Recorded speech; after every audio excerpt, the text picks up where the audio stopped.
Hello friends, welcome to So Easy Education. मैं अनुराग गुप्ता। आज मैं आप लोगों के लिए बीए पार्ट 2 पॉलिटिकल साइंस से काफी इंपॉर्टेंट ऑब्जेक्टिव क्वेश्चन लेकर आया हूँ। फ्रेंड्स, इससे पहले मैं एक वीडियो अपलोड कर चुका हूँ। अगर आपने नहीं देखा तो मैं आई बटन या डिस्क्रिप्शन बॉक्स में इसको लिंक दे दूंगा, वहाँ पे क्लिक कर आप वीडियो को देख सकते हो। तो चलिए शुरू करते हैं।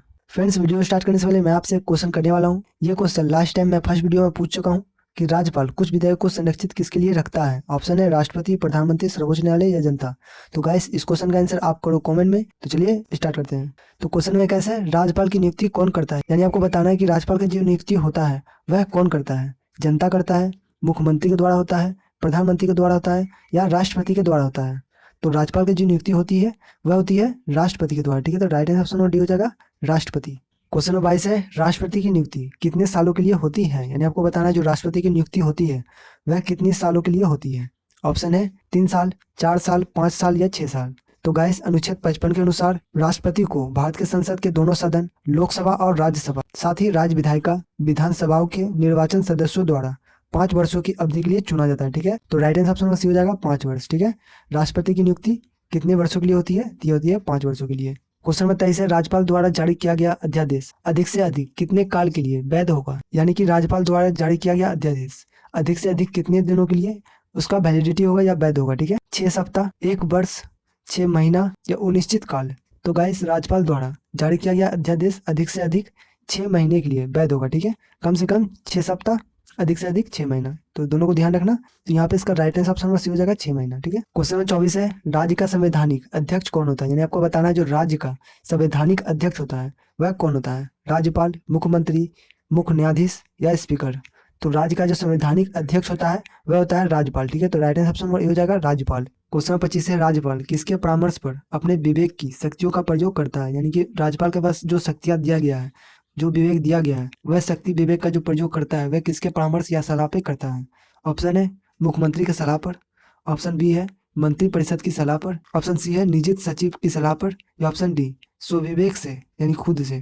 तो गाइस, यहाँ पे इसका राइट आंसर ऑप्शन बी हो जाएगा मंत्री परिषद की सलाह पर। ठीक है, राज्यपाल किसके परामर्श पर अपने विवेक की शक्तियों का प्रयोग करता है, तो यह है मंत्री परिषद की सलाह पर।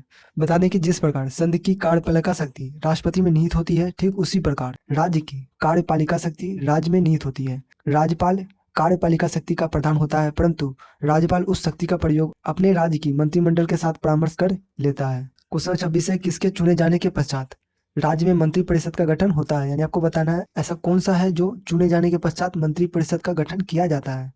मुख्यमंत्री, स्पीकर, मुख्य न्यायाधीश या राज्यपाल। तो यहाँ पे इसका राइट आंसर ऑप्शन ए हो जाएगा मुख्यमंत्री। ठीक है, किसके चुने जाने के पश्चात राज्य में मंत्री परिषद का गठन किया जाता है, तो यह है मुख्यमंत्री का। क्वेश्चन नंबर 27 है, राज्यों का प्रधान होता है, यानी कि राज्य का जो प्रधान होता है वह कौन होता है। मुख्यमंत्री, प्रधानमंत्री, राष्ट्रपति या राज्यपाल। तो राज्यों का जो प्रधानमंत्री होता है वह होता है राज्यपाल। ठीक है, तो राइट आंसर ऑप्शन डी हो जाएगा राज्यपाल। क्वेश्चन नंबर 28 है, विधानसभा के सत्रों के बीच अधिकतम कितनी अंतर होनी चाहिए। 6 महीना, 3 महीना, 8 महीना या 1 वर्ष। तो विधानसभा के सत्रों के बीच अधिकतम 6 महीना के अंतर होना चाहिए। ठीक है, तो राइट आंसर ऑप्शन ए हो जाएगा 6 महीना। क्वेश्चन 29 है, इनमें से कौन बिहार के मुख्यमंत्री नहीं रहे। ऑप्शन है Satish Prasad, Sardar Harihar N Singh, option number C है गफूर या ऑप्शन नंबर डी जगदेव प्रसाद।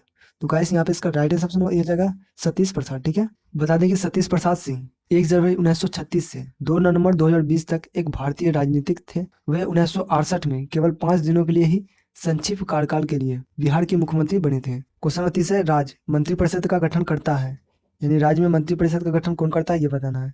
राज्यपाल, मुख्यमंत्री, स्पीकर या विधान परिषद।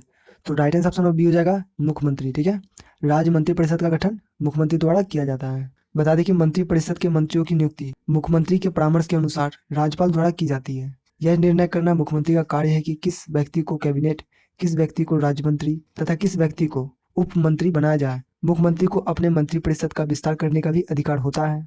तो इन सभी को आप ध्यान रखना। क्वेश्चन नंबर 31 है, मुख्यमंत्री अपने पद पर रहता है, यानी आपको बताना है मुख्यमंत्री अपने पद पर कब तक रहता है।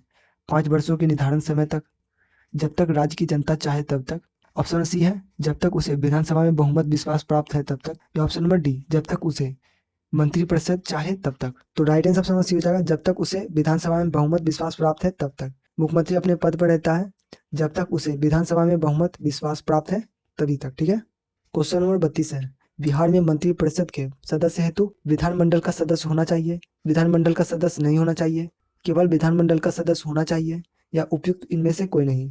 तो गाइस बिहार में मंत्रिपरिषद के सदस्य हेतु विधानमंडल का सदस्य होना चाहिए, ये अनिवार्य है, ठीक है।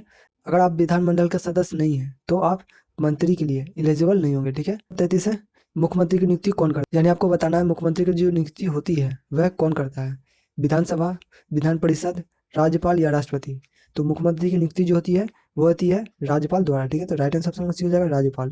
क्वेश्चन नंबर 34 है, भारत में किस प्रकार की दलीय व्यवस्था कार्य करती है, यानी आपको बताना है किस प्रकार का जो दलीय व्यवस्था कार्य करती है भारत में वह किस प्रकार का है।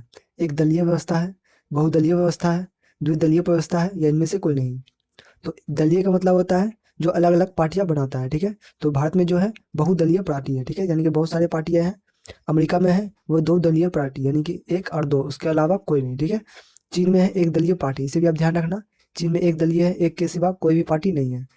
अमेरिका में दो पार्टी है, उसके सिवा कोई नहीं। भारत में क्या है, दो दलीय, तीन दलीय, चार दलीय, बहुत सारे यानी अनेक है। यहाँ पे बहुदलीय, बहुदलीय इज द राइट आंसर हो जाएगा, ठीक है। तो राइट आंसर ऑप्शन बी के साथ चले जाना है। क्वेश्चन नंबर 35 है, संविधान के किस भाग में नीति निर्देशक तत्वों का उल्लेख किया गया है, भाग 4, भाग 5, भाग 7 या भाग 10। तो गाइस अगर आपको आता है तो कमेंट में जरूर लिखना। तो यहाँ पे इसका राइट आंसर ऑप्शन हो जाएगा भाग 4, ठीक है।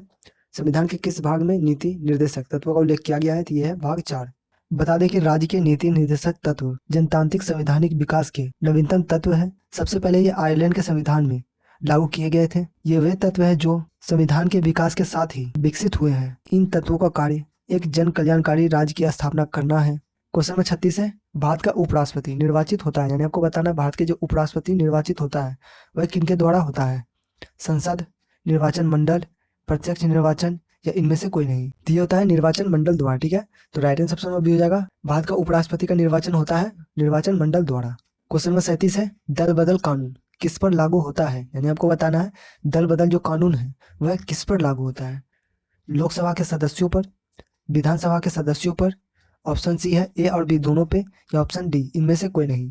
तो राइट आंसर ऑप्शन सी हो जाएगा ए और बी दोनों पे, ठीक है। लोकसभा के सदस्यों पे, यानी कि केंद्र में जो लोकसभा चलता है उस पे, और राज्य में जो विधानसभा चलता है उस पे, ये दोनों पे दल बदल कानून लागू होता है। क्वेश्चन नंबर 38 है, राज्यसभा के सदस्य मनोनीत होते हैं, यानी आपको बताना है राज्यसभा के सदस्य जो मनोनीत होते हैं वह किनके द्वारा होते हैं, राष्ट्रपति, प्रधानमंत्री, उपराष्ट्रपति या राज्यपाल। तो राज्यसभा के जो सदस्य मनोनीत होते हैं वह होते हैं राष्ट्रपति द्वारा, ठीक है। तो राइट आंसर ऑप्शन वही हो जाएगा राष्ट्रपति। क्वेश्चन 39 है, लोकसभा में कुल सदस्यों की संख्या कितनी है, यानी लोकसभा में कुल सदस्यों की संख्या कितनी है ये बताना, 550, 545, 543 या 542।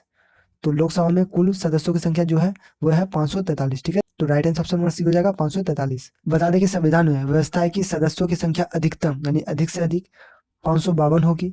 वहीं 530 सदस्य राज्यों का प्रतिनिधित्व करेगा, 20 सदस्य संघ शासित प्रदेशों का प्रतिनिधित्व करेगा, वहीं 2 सदस्य राष्ट्रपति द्वारा एंग्लो इंडिया समुदाय से नामित किया जाएंगे।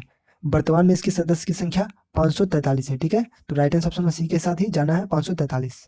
क्वेश्चन नंबर 40 है, संपत्ति का अधिकार है, यानी आपको बताना है संपत्ति का अधिकार एक क्या है, कानूनी अधिकार है, मौलिक अधिकार है, सामाजिक अधिकार है या धार्मिक अधिकार है। संपत्ति का अधिकार प्रारंभ में भारतीय संविधान के मौलिक अधिकारों के अंतर्गत शामिल था, परंतु 44वें संविधान संशोधन 1978 द्वारा इसे मौलिक अधिकारों की सूची से हटा दिया गया तथा वर्तमान में यह अनुच्छेद 300 को के अधीन एक विधि अधिकार है, ठीक है, यानी कि एक कानूनी अधिकार के अंदर आता है, ठीक है।